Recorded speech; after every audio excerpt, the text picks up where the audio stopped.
On this episode of Mike Drop Dallas, we're talking World Cup. Marcus and I chat up Monica about what she learned on her recent trip to Qatar. We hear from AT&T Stadium General Manager Tod Martin about the stadium's preparation for the 2026 World Cup. And Steve Davis, one of our favorite soccer experts, reviews the performance of the U.S. men's national team and previews this weekend's final. It's the season 2 finale, so let's drop the mic and let's go.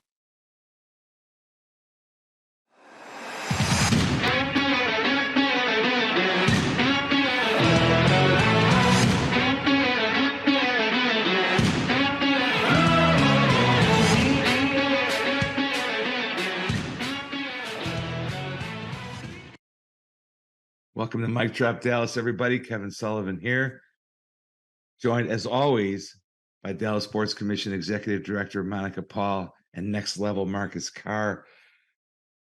Thanks for listening, watching on YouTube, for following. Please give us a 5-star review if you like what we do here on Mike Drop Dallas. Monica, let's start with by taking a few minutes to talk about your recent trip to Qatar. Walk us through what your schedule was like, who you met with, and so on and so forth.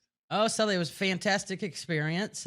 Each of the host cities had an opportunity to bring 3 representatives. We had a few more just from our International Broadcast Center opportunity, but the FIFA crew and the people who were assigned to World Cup 2026, who we'll be working with over the next 4 years, basically took us around to each of the different facets of a World Cup. So we went to their headquarters where they operate 24/7 for the full length of the World Cup, everything from IT to how accommodations, how they track every one of their vehicles, their official vehicles, and kind of can know where they are and when VIPs are coming and arriving. The hospitality experience we went through. We went to actually France's training venue to get a kind of behind the scenes. Each of the host cities has to provide, we have 11 here in Dallas that we've positioned for either base camps or training venues. So you kind of get a glimpse of what are their needs there. Maybe there's things that we saw there that maybe we didn't expect, or some of our venues may not have. So now it gives us an opportunity to really see what we need to build into it. We took an entire day and went to a stadium and saw all their hospitality areas, the behind the scenes, the press conference and international broadcast area there within the stadium, and media operations, huge hospitality villages with their sponsorships, activations. We took an entire half day to go to a fan fest site in Qatar, which was very massive. Saw kind of how their sponsors activated and their partners, what to expect, maybe different items that the local Qatar organizing committee put in. You were able to, as you were kind of moving back and forth, see their metro system, their transportation system, how that was working. Safety and security, obviously, for any major event is a big one. So had the opportunity to do that. And then we had an entire day dedicated to the Media Center and International Broadcast Center, which is important for us because we want to be the host of that International Broadcast Center. But it was a little bit different this year in that Qatar, is basically the size of the DFW area in terms of the ability to go to multiple matches within one day, just for the close proximity.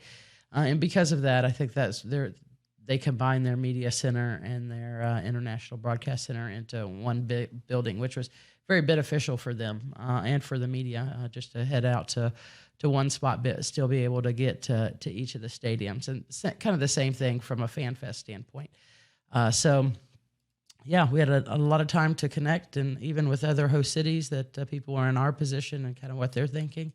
So a good exchange of ideas and just continuing that conversation and process for us as we head into 2026.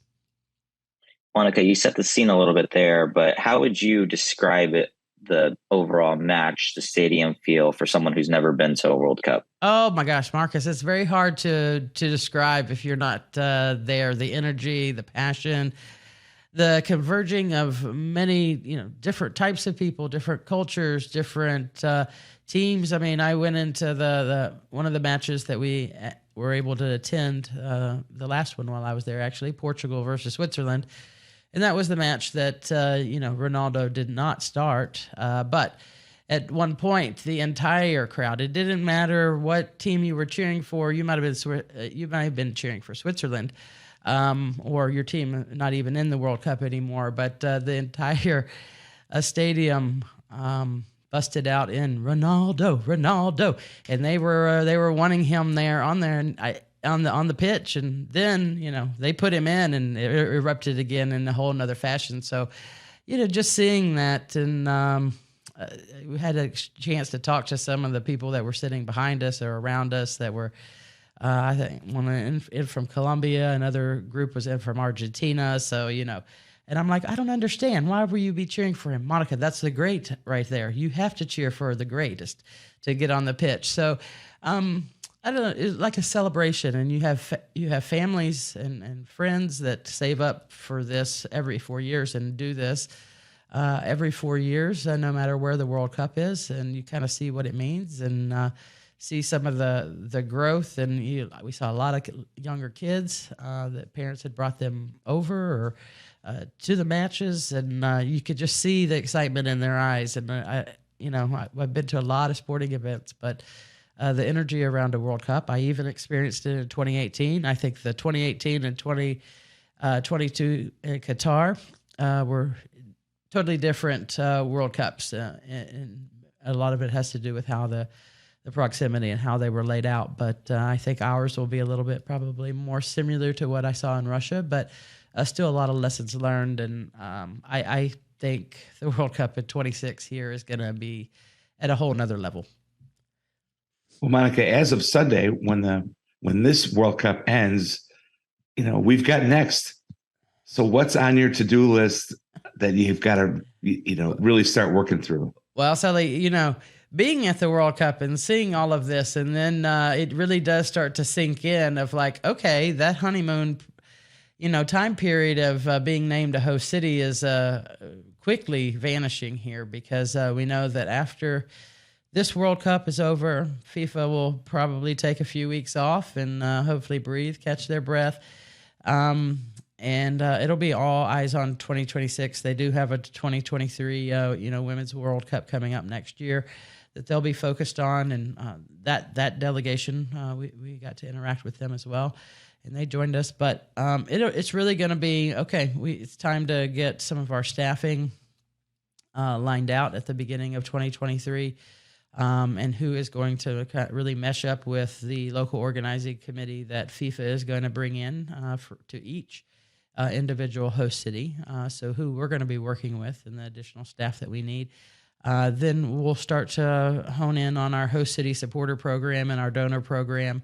And basically that means going out here locally, proposing different partners and sponsors to FIFA that want to come on and help us from a host committee, a local host committee here, to help us, whether it's for legacy projects or just, overall funding for the event, because we will have to go out and secure some funding here within the DFW area. So, but exciting. I mean, I think we've proposed plans for FanFest. I think there'll be some discussion there of, what makes the most sense. Is it one location, multiple locations? Now, after what we saw, we are continuing to work on an international broadcast center plan. We actually stayed additional 2 days specific to International Broadcast Center, really went behind the scenes there. They were talking very technical elements, and luckily we had professionals there who understood what they were talking and could speak in that language, because there were some questions there that I had no clue.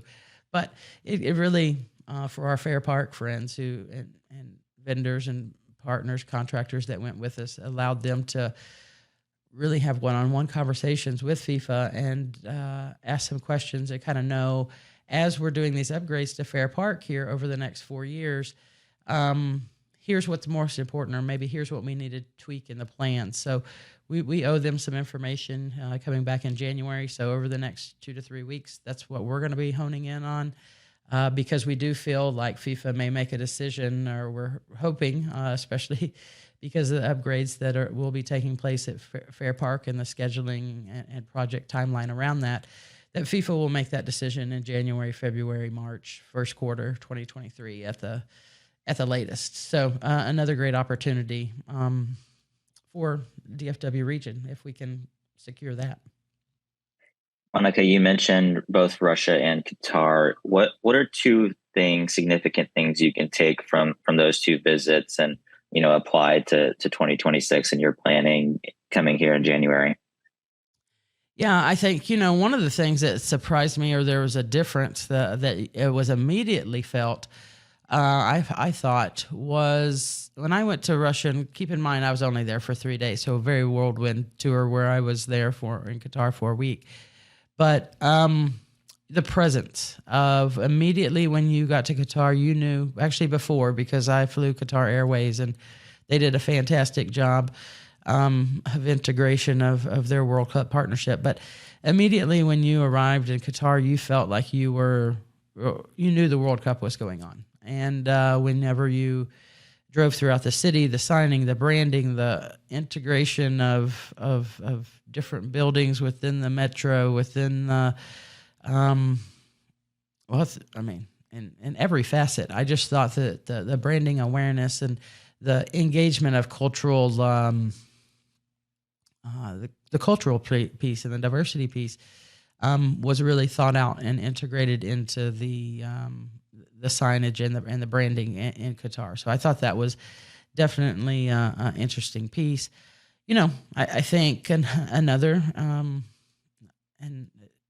this came out right before the World Cup in Qatar, was the no alcohol, the no beer sales within the stadiums or in outside the stadiums.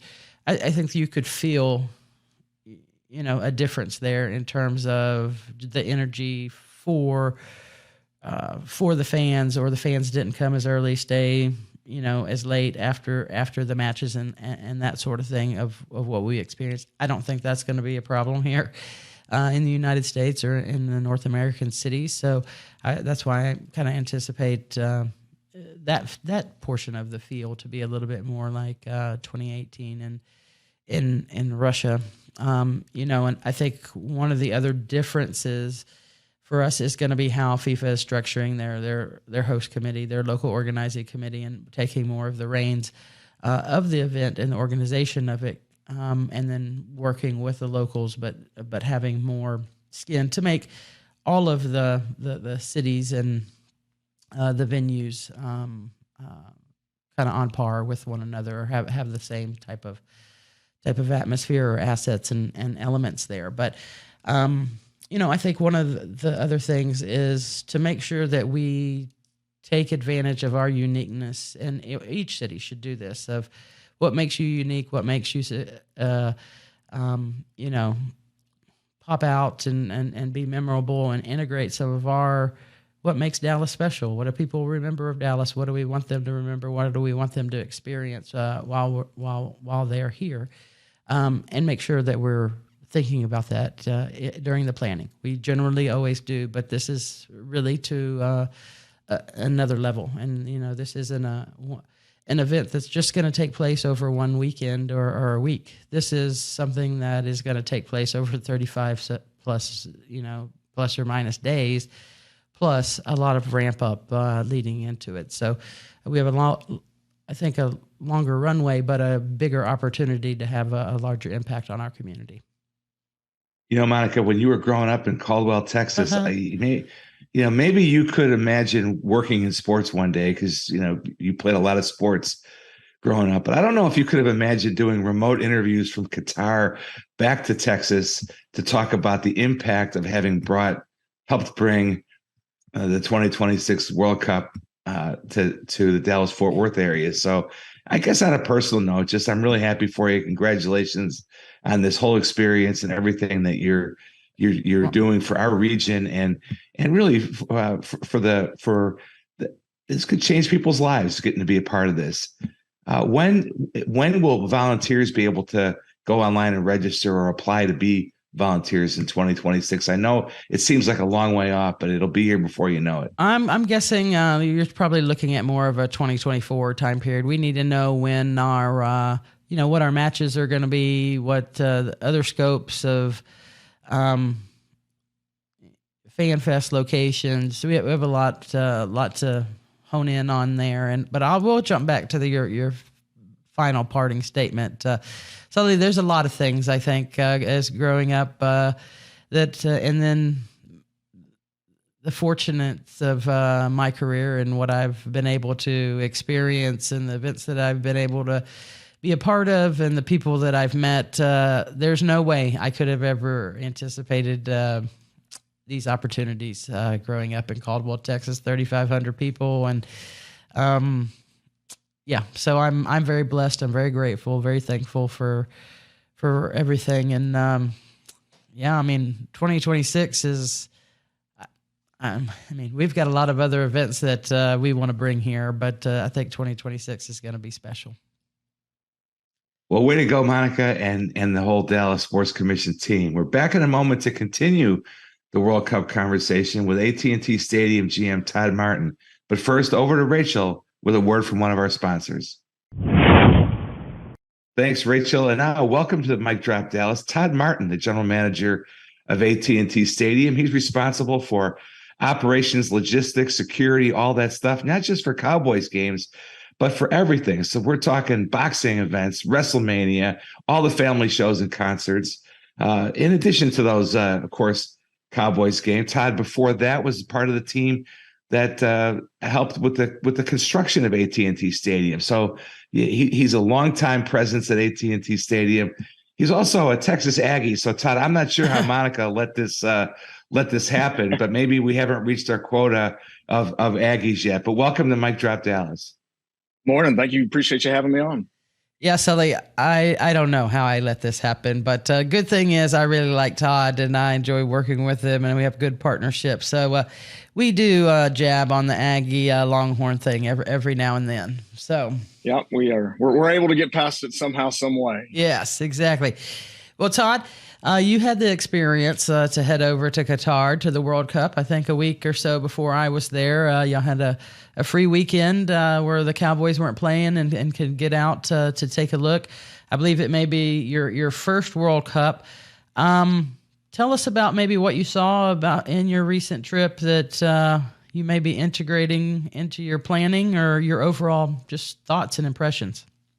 Yeah, no, absolutely. We were fortunate enough to go over there and meet with our FIFA partners, and we were able to get some pretty extensive, front of house, back of house tours. Their broadcast compounds, their fan fest areas, and just they're able to take us around and show us everything that they've got going on over there, just to make their tournament happen, and kind of some of the uniqueness that they're going through over there, just dealing with Qatar and the country and the government, and just, like you had said, never had seen a World Cup before, and was just able to get my eyes on it and see it firsthand, and just kind of just get the overall experience. Our partners took great care of us, and were able just to show us their overall operation for everything that they've got to do to make their tournament happen. So, Tod, I think y'all went to LaSalle Stadium for a match and that's actually where the finals are going to be.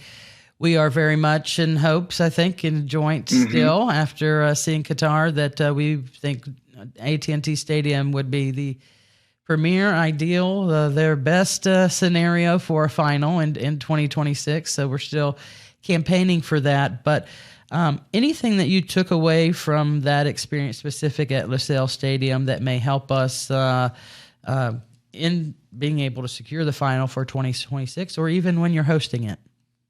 Yeah, I would say the biggest takeaway was the magnitude of the event. Not having ever seen a World Cup before, probably arguably the biggest sporting event on the planet. So just getting a grasp on that, and then just seeing, what FIFA needs operationally, I think it would be a phenomenal fit here at AT&T Stadium. We could do it, and we could do it well, and hopefully maybe even take it to another level.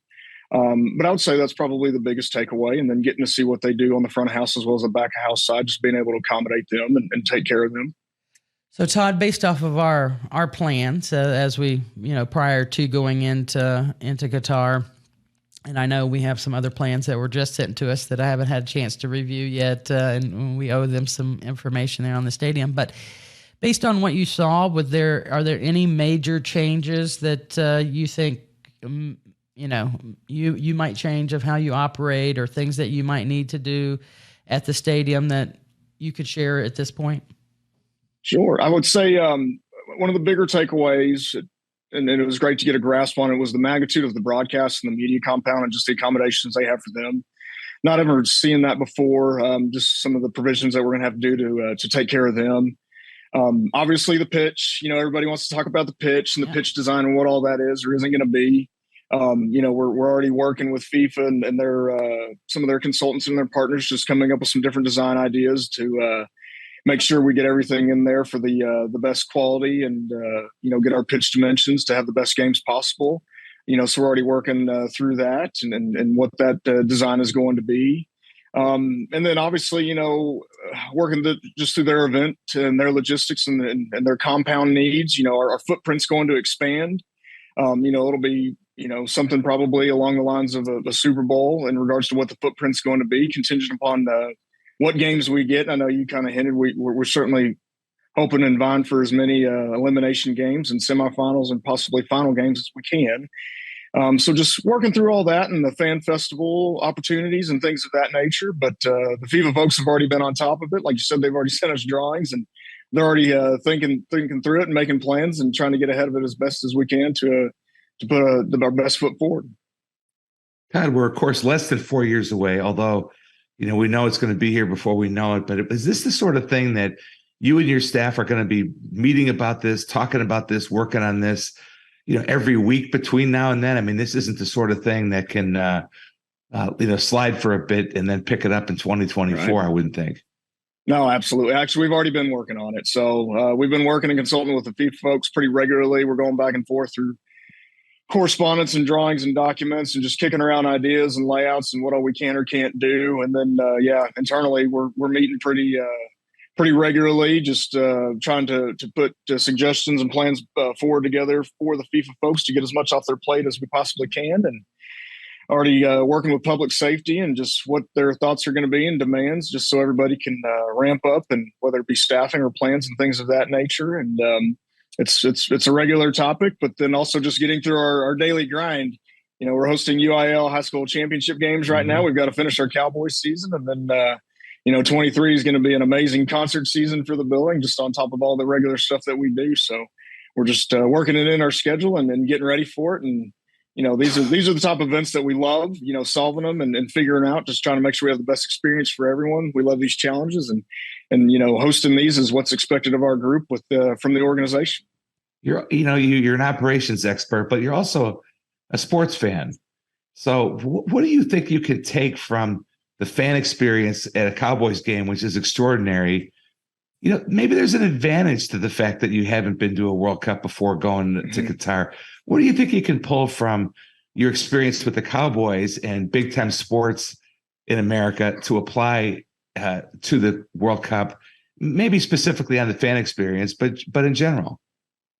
Yeah, I think based on what I saw, there's an opportunity to almost marry up the two worlds a little bit. I would say, we're fortunate enough and a little bit ahead in regards to the hospitality, the experience, and the fan experience in some regards. And they bring a level of passion and soccer's not always at the forefront here. And we're working on bringing that here and bringing it to the forefront, but just marrying up the two and just hoping to have the combined best World Cup that FIFA's ever seen.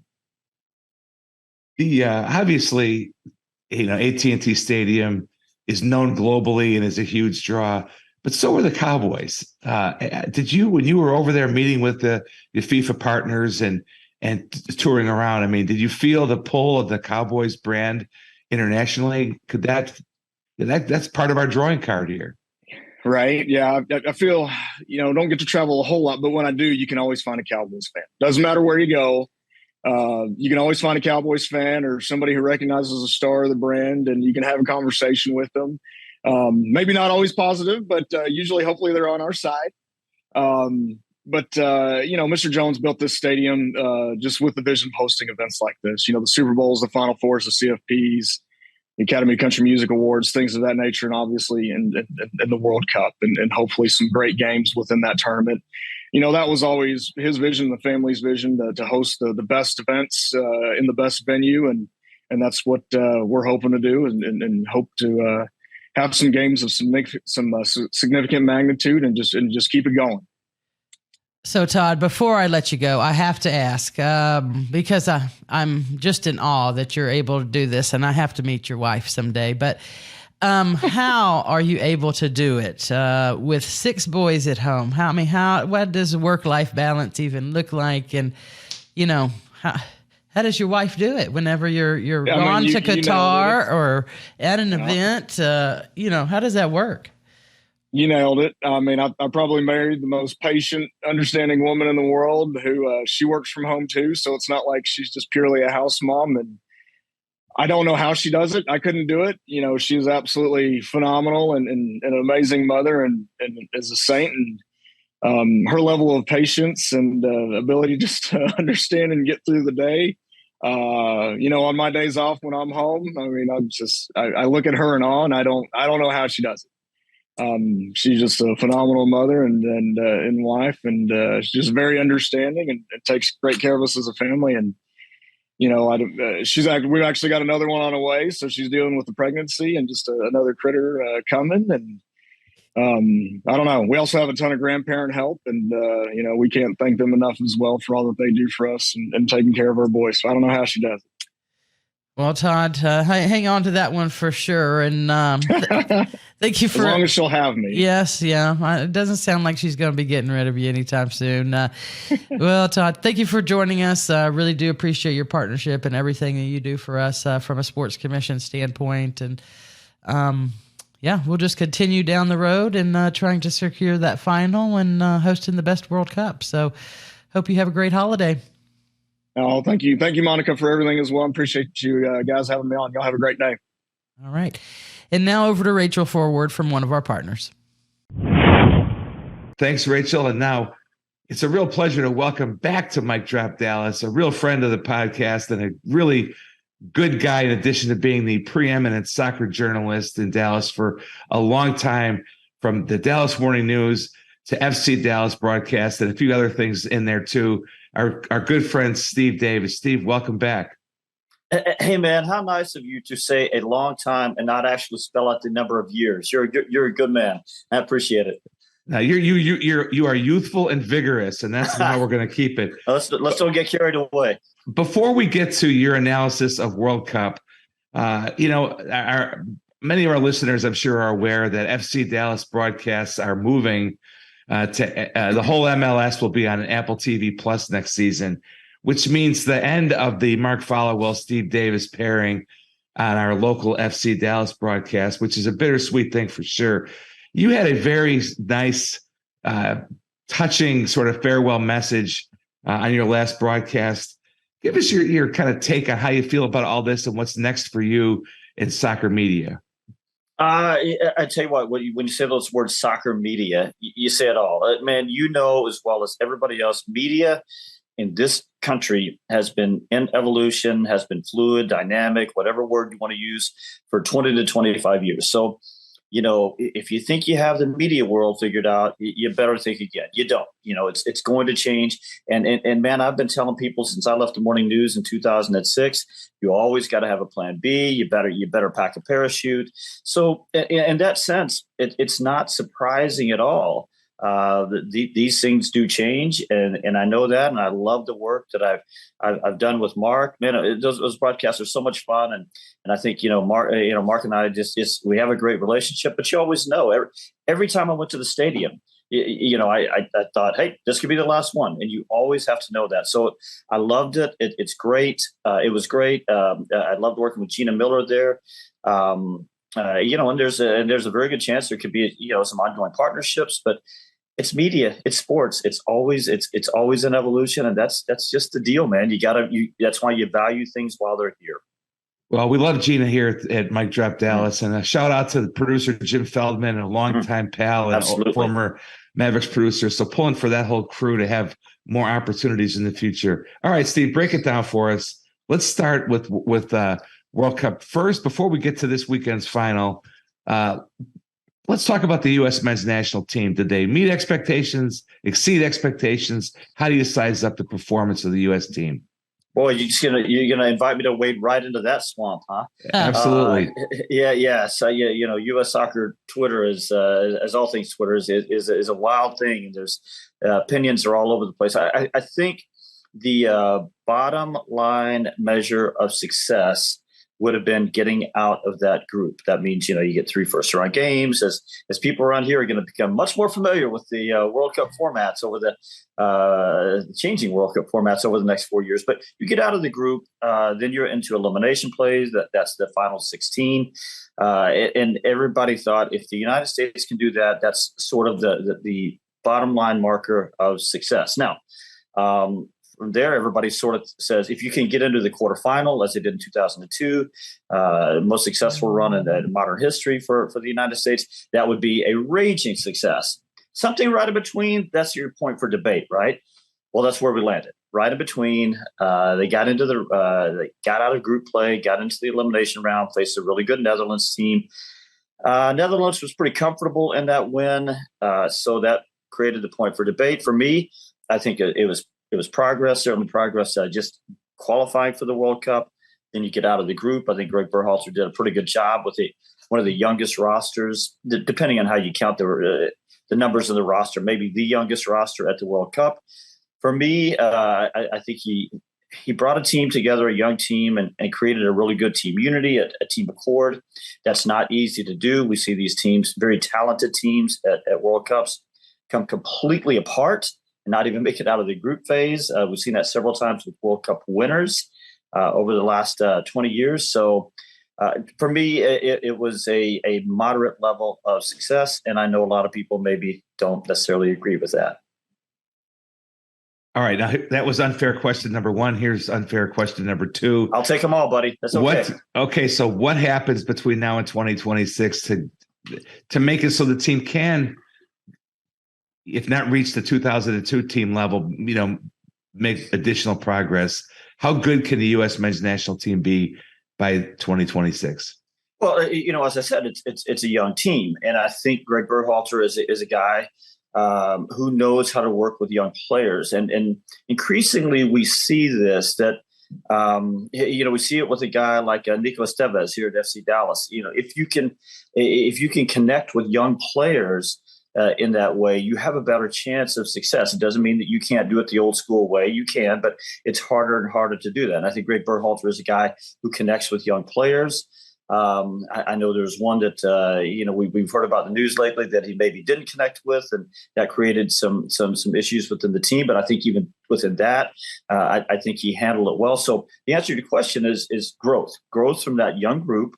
The core of the team, guys like Tyler Adams and Weston McKennie from right around here, and maybe Jesus Ferreira continues to be part of the group, Christian Pulisic, and I can go on and on. That core will be in the 27 to 28-year-old area in 2026. Man, that is the sweet spot. That's it. You're old enough to know, you're young enough to do at that point. So if they could just keep progressing in little in individual tactical areas and individual game management, you've got to learn these things at a very high level.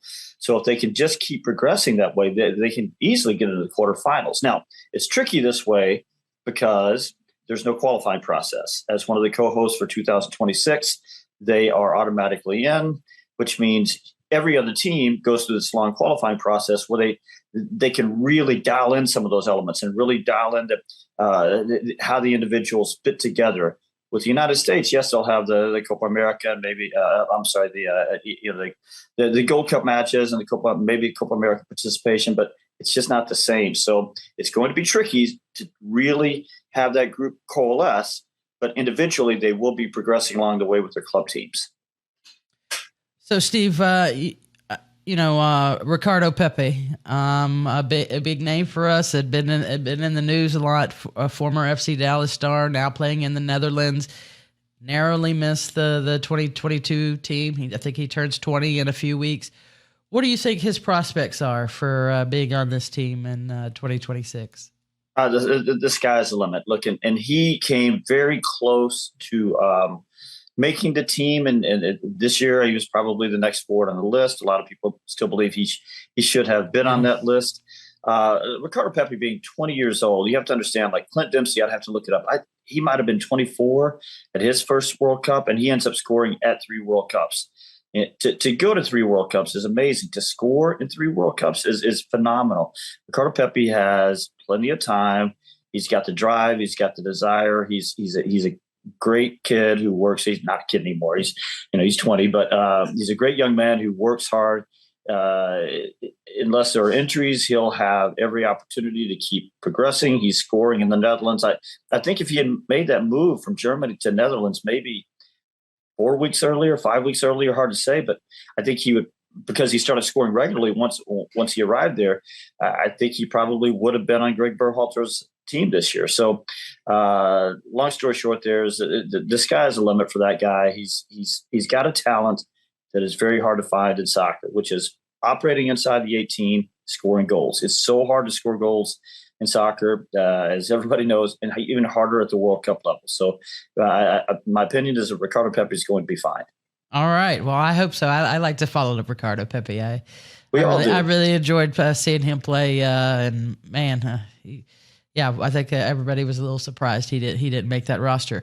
So, Steve, what other up and comers Dallas soccer fans might, or any soccer fan actually, like to follow heading into the 2026 selection and be on the U.S. men's national team? Yeah, well, I'll tell you a couple of them. Brian Reynolds and Tanner Tessman came right out of the FC Dallas Academy. They both moved into Europe at very young ages. Brian Reynolds has moved since his first move was into Italy, and maybe that was a little too soon for him. He's now in Belgium, and then Tanner Tessman he moved to Italy, and he's doing fine there. Although his team was relegated into the second division there, but both of those guys, Tanner Tessman is a big kid who actually could have played. Could have been a kicker at Clemson. He got his scholarship there. Chose to go the soccer route with the Clemson coach's blessing, but he's so technically skilled for being such a big guy. So everybody looks at him and says, well, he's got all the physical tools, and if they can just create just a little bit more sophistication within his game in the midfield, he'll be somebody that I would think that we'll see him on the Olympic team. That's largely an under 23 team. We'll see him on the Olympic team at the next Olympics. And I think we'll see Brian Reynolds there too. He's a right back who can supply a terrific ball from the right side. He can run for days. It's exactly what people want out of the right back or the left back position now. So that's just a couple of them you keep your eye on. So, Steve, one last question for me. We have another team here in Dallas that is kind of we welcome home every year in Mexico. And I think Mexico kind of disappointed for most people in Qatar. What happened there? What's next for that program? What should we expect for us, I guess, even over the next 4 years? So in the interest of journalistic integrity, which I always care about, I'm just going to tell you, I'm not a Mexican soccer expert. I'll leave that to people like John Arnold, who's a great journalist, locally based.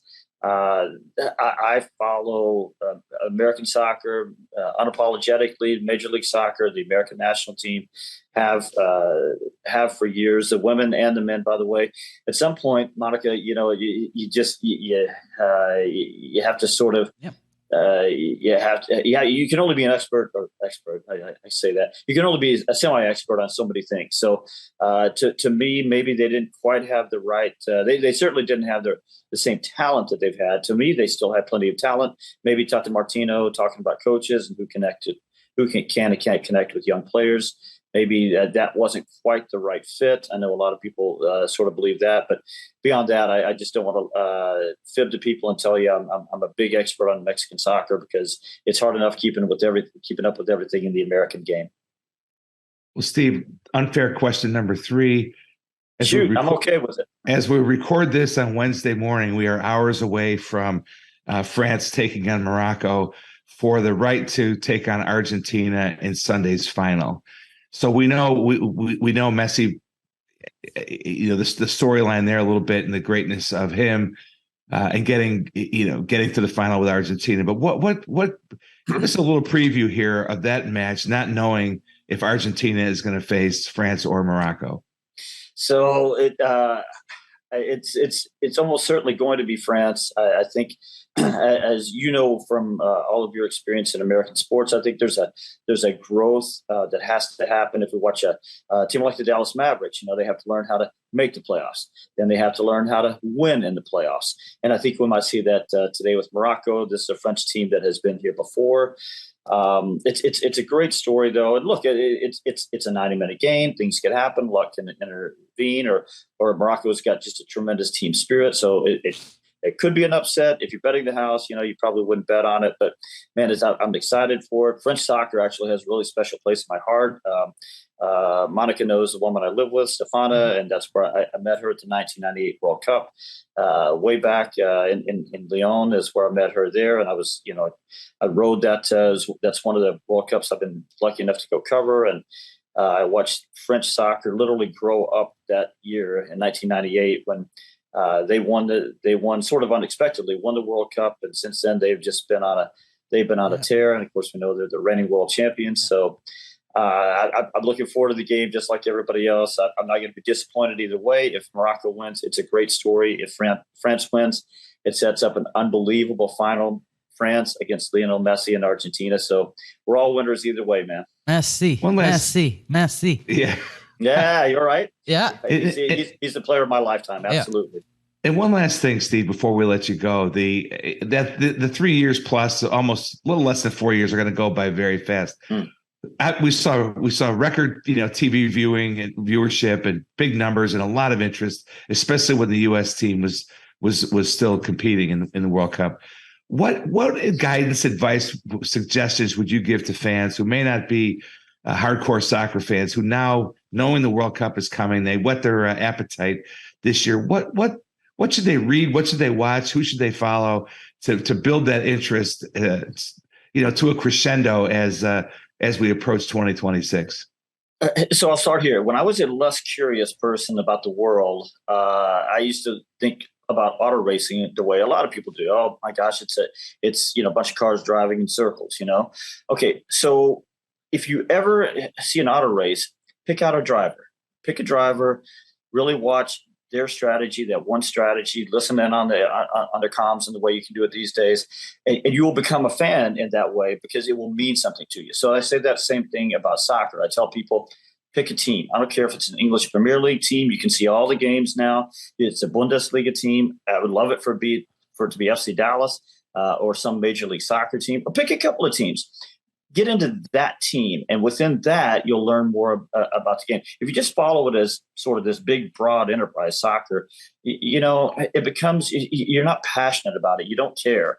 I mean, there's legal sports betting. I mean, to find a team and bet $10 on it, you'd be amazed for, what kind of conspiracy theories you'll cook up in your head when that referee doesn't call a foul on your guy in that game. You'll be screaming at the TV, conspiracy, the referee's paid off. All for your $10. So just pick a team, get into that team, find out about the players, about the coach, and within that, you will learn about the game. I promise, and you'll learn about it in a meaningful way. Well, that is great advice, and I may take you up on that. Who are you going to pick, man? Who's going to be your team? Well, I'm a Chicago White Sox fan, and Premier League people tell me that Everton is the White Sox of the Premier League. So I will go. That's where I'll start, as well as and I follow FC Dallas, but I could go deeper. So I guess I'll start with those two. Okay, Everton, get ready to have your heart broken. I'm just going to tell you, man. Well, that's like the White Sox, right? They tell me there's fights that break out in the stands.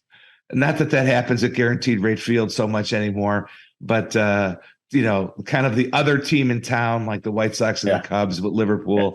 Yeah. So and your heart gets broken a lot, and now I can calm my nerves a little bit, knowing that my Purdue Boilermakers are number one atop the hoops rankings. I promised Monica I wouldn't mention that, but I can't help myself. Although I probably just jinxed them. by saying it out loud. So well, I'm not getting in the middle. I'm not getting in the middle of this one. Yeah, that's between y'all. Yeah. No, and congrats to my daughter Laura on completing her first half marathon last weekend, and congrats to our friends Paul Lambert and Jason Schuhart at Run Dallas. Another great installment of the BMW Dallas Marathon. Monica, any parting shots? This is our last episode before the holidays. This is the end of season 2. It's been a great run.